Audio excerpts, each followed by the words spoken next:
is this coming to you as a surprise, or this is just a rule of law at work? Thanks for having me. I don't think it's a surprise. It looks like it was a foregone conclusion, looking at the way the proceedings went. And so, for me, it's not a surprise to me.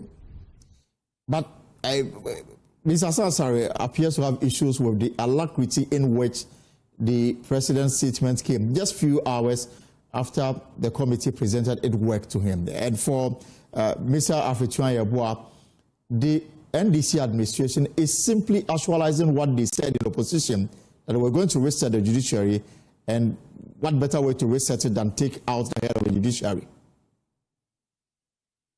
Well, I mean, the whole thing is we need to look at the issue from two angles, from the political angle and from the legal or constitutional angle.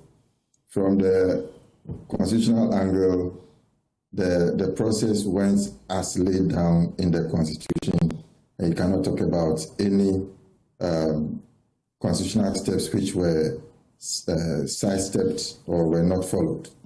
But when you look at the political angle, it may tell a different picture. And I think that is where Mr. Appiagyei Atua may be coming from. And it's difficult to read into that and to read the mind of the president and conclude this way or that way. But I think that with all due respects, and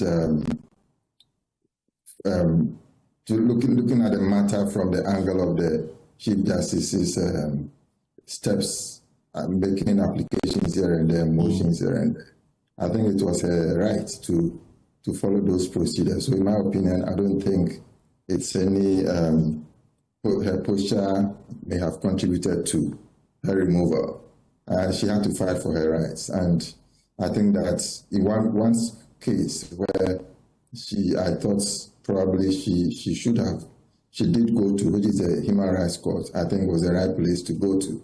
Because from the look of things, the way the Constitution has been framed and the processes for the removal for the Chief Justice followed, I think that the only way she could make a breakthrough was to go to the Human Rights Court. But unfortunately, it didn't turn out to make that breakthrough for her. Probably that is what motivated her to go to the Court of Justice.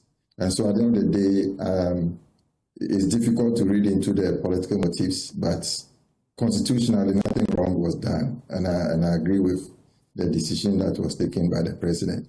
So long as the decision has been made by the committee, there was no need to wait for even a second or two, because the decision has been made. And it is also, he is bound by the Constitution. The Constitution says he shall abide by the decision of the committee. So that is exactly what he has done. I've already made a point that there are some constitutional loopholes, and probably this was taken advantage of by the president, or he relied on it to ensure the removal of the president. But as it is now, the law, as we have in the Constitution, was rightly followed, and that one you cannot question that. Let me bring in Justice Abulai.